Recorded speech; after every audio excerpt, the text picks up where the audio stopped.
दो आदमी आपस में बात कर रहे होते हैं।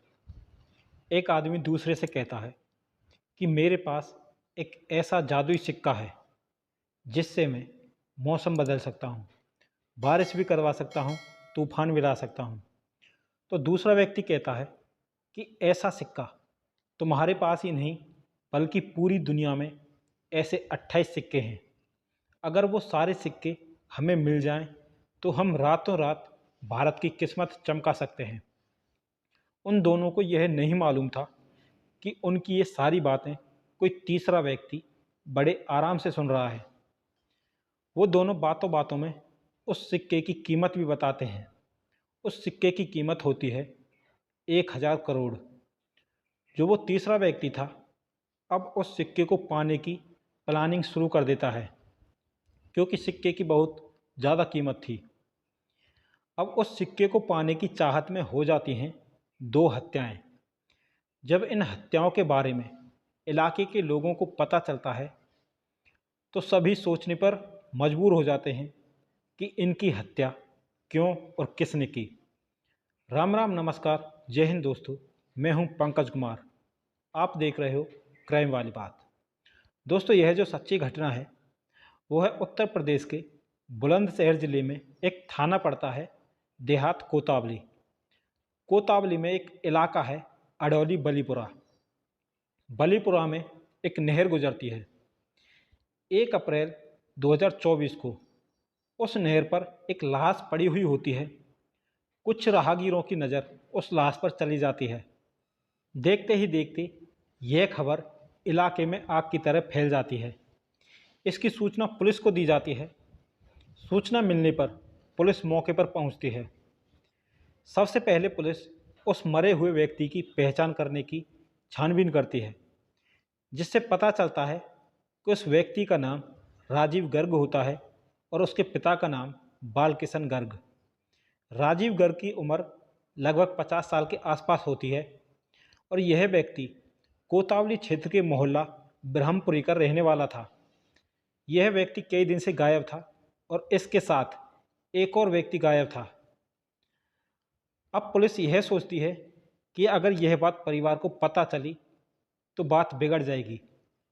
इसलिए पुलिस पहले उस दूसरे व्यक्ति की तलाश करती है जो मारे हुए व्यक्ति का रिश्ते में फूफा लगता था, जिसका नाम सुधीर चंद्र है और उसकी उम्र लगभग 70 साल के आसपास होती है। पुलिस की कड़ी मेहनत के बाद उस दूसरे व्यक्ति की भी लाश मिल जाती है, जो कि पहली लाश से करीब 300 मीटर की दूरी पर पड़ी हुई थी। पुलिस ने राजीव गर्ग और सुधीर चंद्र की लाश को कब्जे में लेकर पहले परिवार से उनकी पहचान करवाई। पहचान करवाने के बाद लाश को पोस्टमार्टम के लिए भेज दिया। 1 अप्रैल की सुबह इन दोनों की गुमशुदगी की रिपोर्ट दर्ज कराई गई थी और शाम को इन दोनों की लाश मिली। पुलिस को पहले ही यकीन हो गया था कि उनके साथ कोई दुर्घटना हो चुकी है। 29 मार्च को राजीव गर्ग और सुधीर चंद्र अचानक गायब हो जाते हैं। जब परिवार वाले उनके पास फ़ोन करते हैं तो फ़ोन भी बंद रहता है। शाम के करीब 4:15 बजे तक उनका फ़ोन ऑन था, उसके बाद फ़ोन बंद कर दिया जाता है।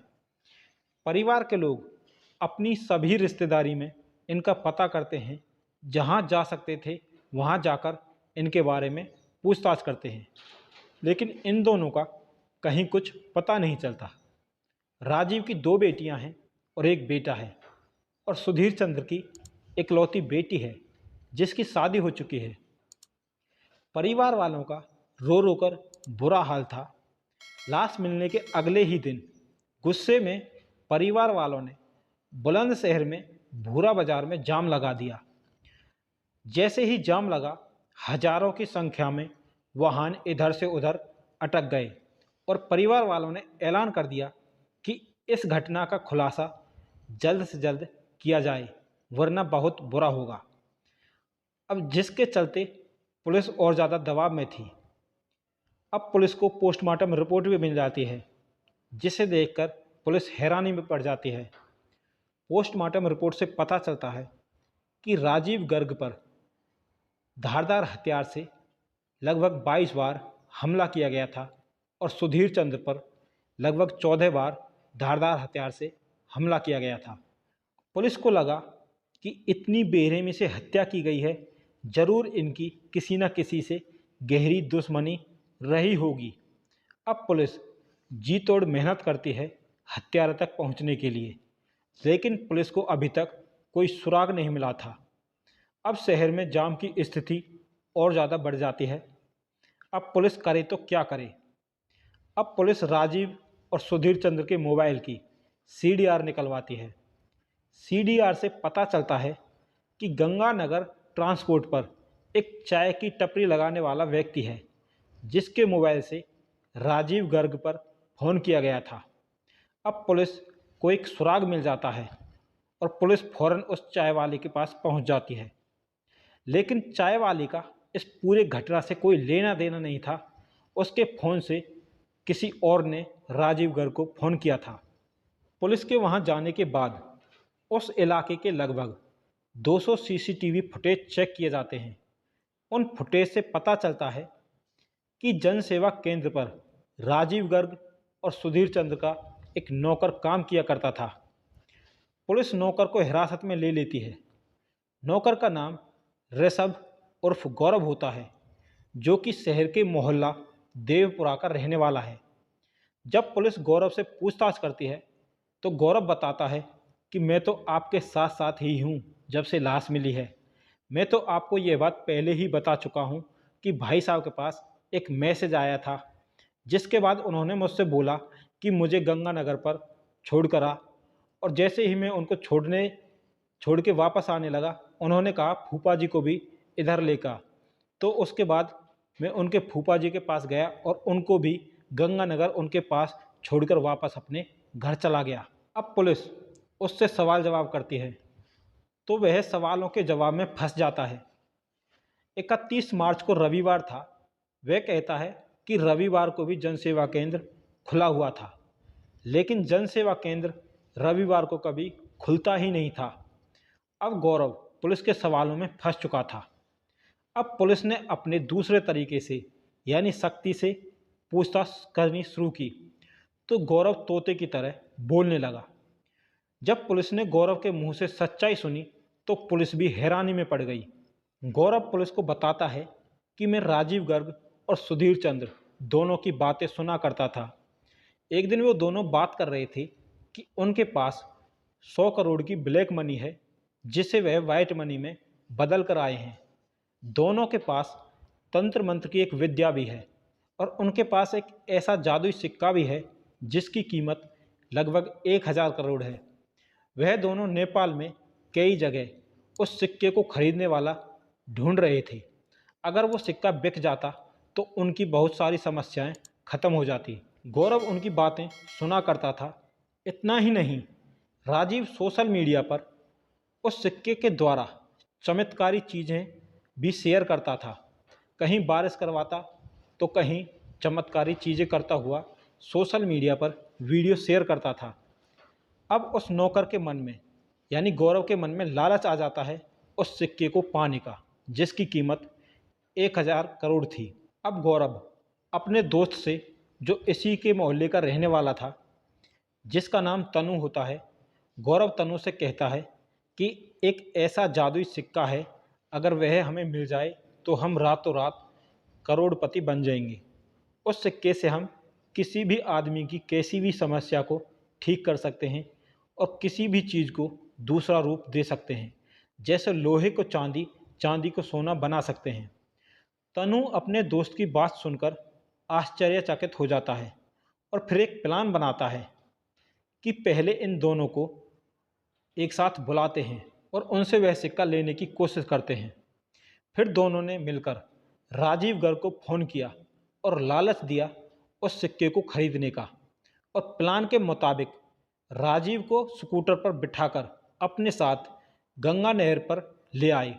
जहां उन्हें मौका मिला कि आसपास कोई नहीं है, वहां राजीव पर चाकू से ताबड़तोड़ हमला कर दिया।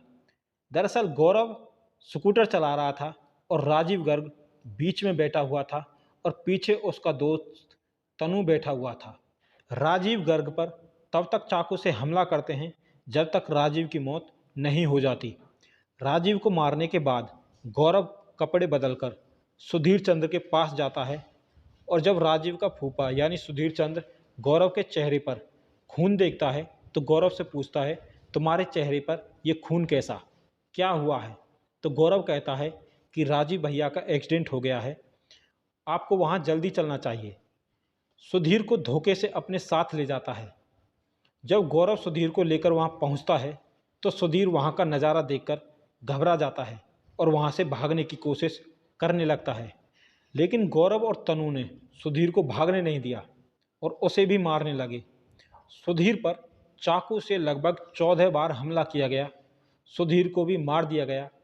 उसके बाद गौरव ने तनु को उसके घर भेज दिया। फिर बाद में अपना हुलिया बदला।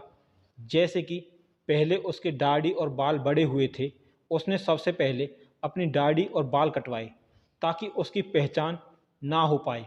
उसे मालूम था कि वह जिस रास्ते से गुजर रहा है वहाँ सीसीटीवी कैमरा लगे हुए हैं, लेकिन पुलिस ने ऋषभ को पहचान लिया था। पुलिस ने ऋषभ को पहले ही दिन पकड़ लिया था, क्योंकि जहाँ पुलिस जा रही थी ऋषभ भी उनके साथ साथ चल रहा था। वह देख रहा था कि पुलिस कहाँ तक छानबीन कर सकती है।